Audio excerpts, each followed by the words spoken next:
Welcome to Surviving as a Civilian, the AAR. This week we are covering Chris Egan's episode and introducing next week's episode. As always, I have my friend Andrew Collis on. How are you, Andrew?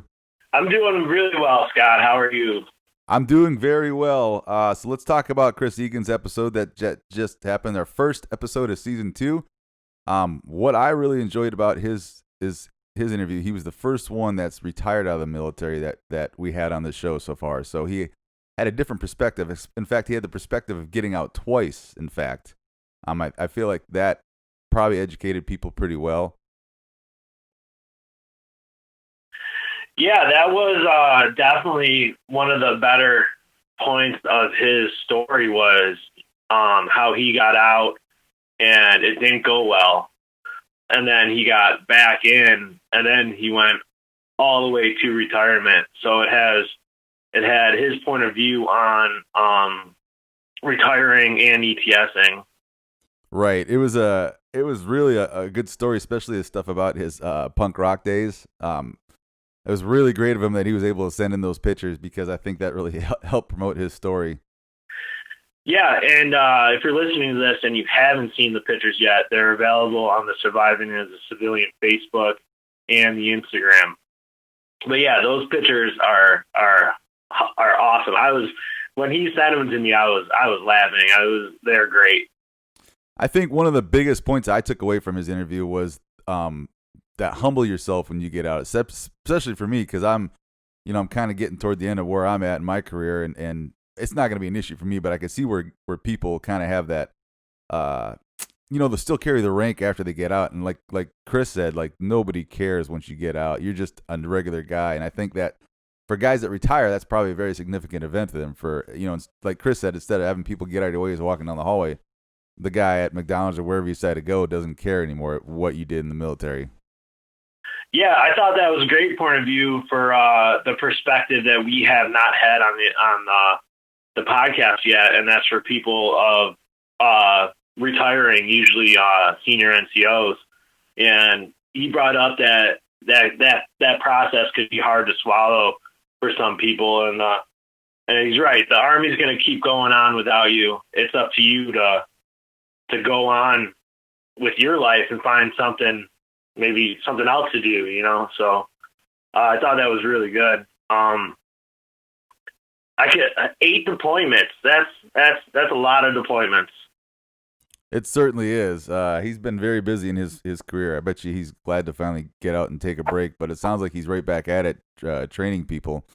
One of the other things I took away from that too, and it seems to be a reoccurring thing with most of our guests, is everybody says you have to have a legit, valid plan when you get out. Because if you get out without a plan, you're going to just kind of be stuck in limbo.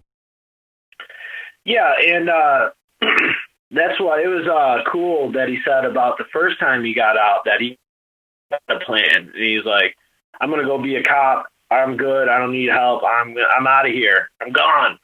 And then part of his advice for people that are ETSing is have a backup plan too. Like he said, he never thought that his plan would not work out, but there he was putting all his eggs in one basket and then lost his job, so that's pretty crazy stuff.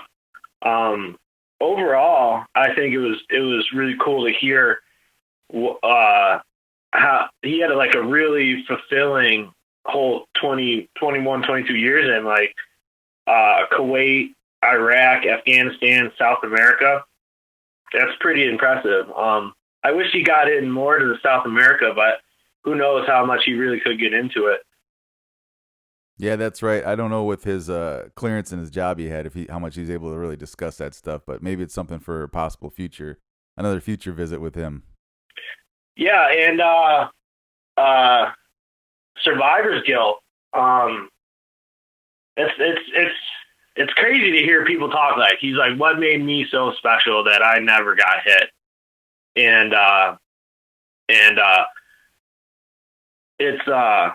it's crazy that I used to always say that you can only be on the front line so long before they have a good day. You know what I mean? Like you can only be there so long and you're eventually going to get hit. But I guess it does happen. Some people go their whole career without sustaining an injury from the enemy. So that's pretty cool. Yeah, Andrew, I think even leaders, even leaders that see their soldiers get hurt or whatever have a lot of survivor's guilt too, because not that, as a leader you want harm to happen to yourself, but it's painful to see that stuff happen to somebody that you've been training or work with, or you're supposed to be in charge of looking out for, and something happens. But eventually you just kind of come to terms with it because you can't control that stuff. As long as you could know that you did all you could and the stuff still happened, then that's where you got to kind of let it go a little bit, but it's not easier said than done.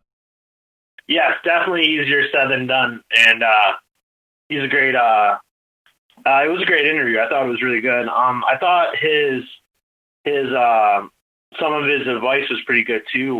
One of them was to reach out to people that and they taught that us a lot in business school. Was like part of your job is networking. It's who you know, who you can ask favors from. You know what I mean? I think Franklin said that thing too. That it's like networking is huge, especially when you're trying to get a new job or you're trying to get a job.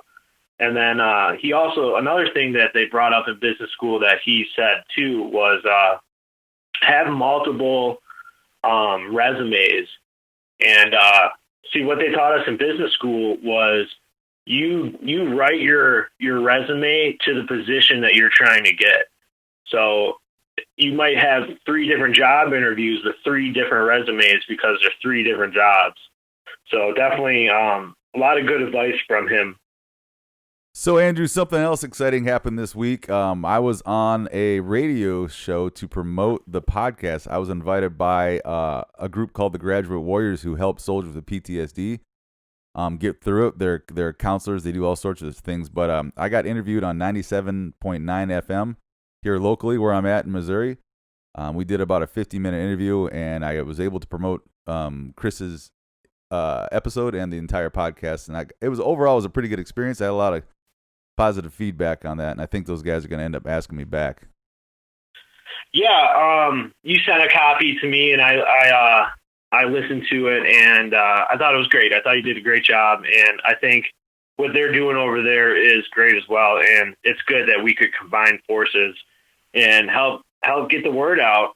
Get help if you need it, or give help if you can. And we're going to publish that. We're going to publish that the same day that this comes out. So today you'll be hearing a clip of the entire radio show. It's like 15 minutes long, not that hard of a listen. Me doing my first and only tour, promotion tour. So that will be published under the name Graduate Warriors Radio Interview when it will come out today. All right, cool. Who's next? Andrew, for next week, on 10 July, we're going to drop Tori Crossman's interview we did with him. And Tori's is a unique story because he is the first officer that we've had on this podcast so far, but I'm not going to ruin anything. Just remember, 10 July is when his episode's going to drop, and it'll be all over Spotify, Apple, everywhere you get your podcast. Additionally, I would like to mention, too, we are still constantly looking for anybody to tell their story. If you feel like your story could help anybody, please, please, please. It doesn't even have to be military. It could be anything you think you want to share and you're comfortable sharing. Please email us at survivingasacivilian.casting@gmail.com. Well, thanks for having me on again, Scott. I had a lot of fun, and I will talk to you later. All right, Andrew, always a pleasure. I will talk to you soon. Take care.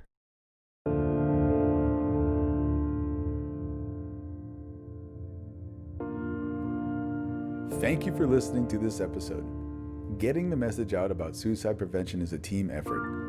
We need people to be brave enough to tell their stories. We need supporters who care enough to spread the word. If you have a story you want to share, please email us at survivingasacivilian.casting@gmail.com. And if you want to help share this project, like and subscribe to Surviving as a Civilian on Instagram and Facebook. The most important thing Andrew and I want to get across is that if you need help, get help. And if you can give help, please do it. The National Suicide Prevention Lifeline is at 1-800-273-8255. Until next time.